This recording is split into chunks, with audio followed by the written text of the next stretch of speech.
Bonjour à tous, j'espère que vous allez bien. Alors je voulais vous faire une petite vidéo sur le terme être illimité. Parce que lorsque je lis des revues en spiritualité ou je regarde des vidéos, eh bien ça parle souvent de vous êtes un être illimité.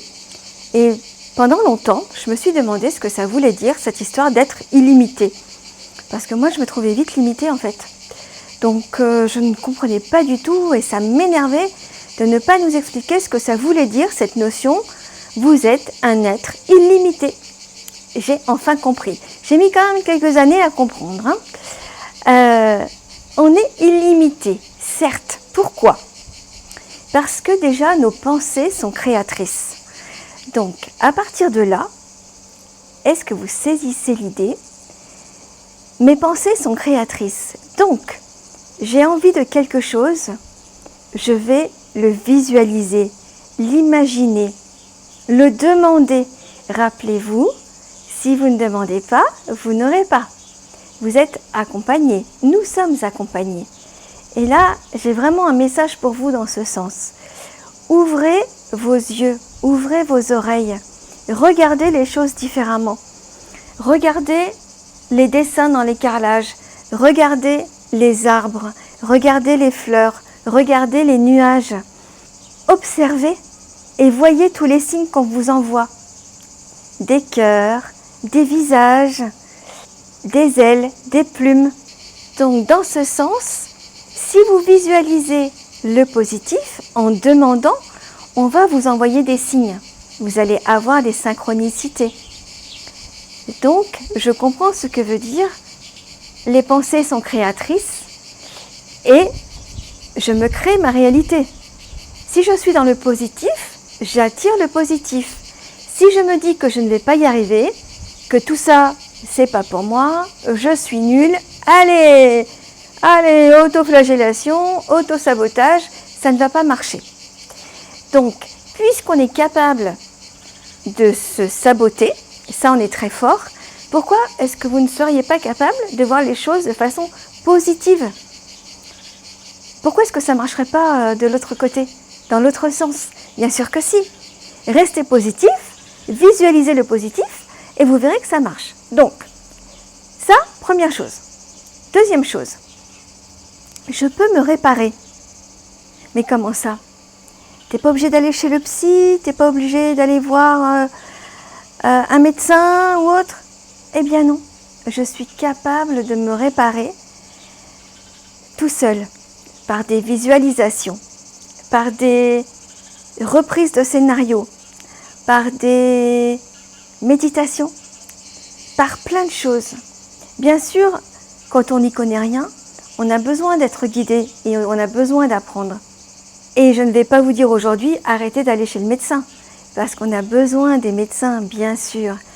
Mais au niveau émotionnel et mental, on peut y arriver tout seul. On peut se faire du bien. Quand on comprend comment fonctionnent les visualisations, les méditations, quand on comprend comment on fonctionne, quand on redescend dans son cœur, quand on arrive à lâcher ce mental, eh bien, on est capable de faire des merveilles. Votre corps vous parle. La maladie, le mal te dit à toi, à ton corps. Donc si le mal te dit à ton corps, le bien peut te dire aussi à ton cœur. On peut également voyager, faire des voyages astraux. Ça c'est juste génial. Donc je vais vous expliquer une de mes expériences. Je ferai sur une autre vidéo, je vous expliquerai le premier voyage astral que j'ai fait, malgré moi. On m'a demandé de le faire, c'est-à-dire les guides m'ont réveillé une nuit pour me demander de faire ce voyage astral pour aider une personne qui était en train de mourir. Donc ça, peut-être que je le raconterai dans une autre vidéo. Mais quand j'ai vu la première fois comment ça fonctionnait, je me suis dit, eh bien je vais aller voir chez mon amie Nathalie comment c'est chez elle. Parce que je ne connaissais pas son nouvel appartement et que je me suis dit, je la connais depuis longtemps, Nathalie, je ne vais pas la déranger à son boulot et je vais faire mon petit truc, mon petit voyage astral. Donc je me suis installée je suis partie en voyage astral. Donc ça veut dire quoi? Ça veut dire que votre corps est bien dans votre canapé ou bien dans votre lit, mais que votre esprit quitte le corps et va se promener à droite à gauche. Donc je ne savais pas du tout où habitait Nathalie, à part la ville, et j'ai quand même trouvé le bâtiment avec le nombre d'étages, j'ai trouvé à quel étage était son appartement, j'ai trouvé combien d'appartements étaient sur le palier, et j'ai trouvé où était son appartement par rapport aux autres. Et là, quand je suis rentrée dans l'appartement, eh bien, j'avais tout faux.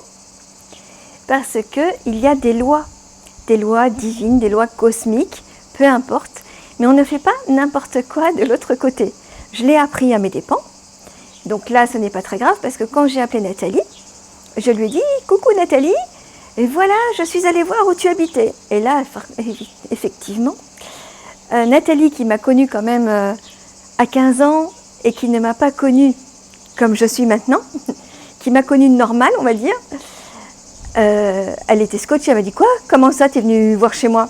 Là déjà, j'ai compris que j'avais fait une petite boulette, et je lui ai expliqué, je dis « Non, mais c'est un voyage astral, tout ça. » Et elle, gentiment, elle m'a dit « Attends, envoie-moi les plans, et je te dis. » Et elle m'a dit « T'as tout bon, sauf l'appartement, tu as tout faux, tout est à l'envers. » Et là, bah, c'était une leçon que les êtres de lumière m'ont apprise. On ne fait pas n'importe quoi. Est-ce qu'on rentre chez les gens si on ne nous a pas donné la permission? Non, on ne rentre pas comme ça chez les gens, c'est interdit. Des fois, je rencontre des gens qui me disent « Oh, tu vas regarder ce qu'il y a chez moi ?» Mais non. Déjà, on n'a pas que ça à faire que d'aller rentrer dans le mental des gens. Et puis, pourquoi? À quoi bon? Ou alors, des fois, on me dit « Oh, tu peux me donner une vie antérieure ?» Ben non, en fait. Parce que les guides nous donnent la vie antérieure de la personne concernée, mais une vie antérieure qui va régler une problématique.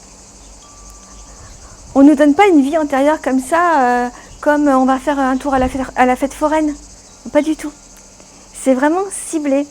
Ou des fois on me dit tiens, tu peux me dire quel lien j'avais dans une vie antérieure avec telle personne? Ben non, en fait. Non. On me laisse des fois, hein, mais on m'a fait comprendre à un moment que non, c'est terminé, on ne s'amuse plus. On te donne le lien que tu as avec telle ou telle personne dans cette vie antérieure s'il y a un problème. S'il n'y a pas de problème, ben tout va bien, tu restes dans ta vie de tous les jours. Vous voyez?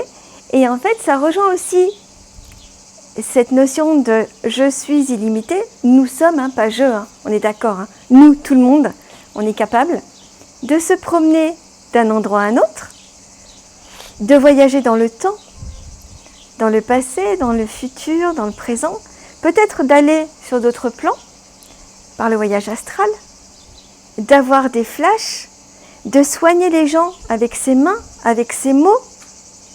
Ce n'est pas propre à moi-même, je le répète. Nous sommes capables, tous, à partir du moment où il y a l'ouverture du cœur et l'évolution conscience qui va bien. Attention.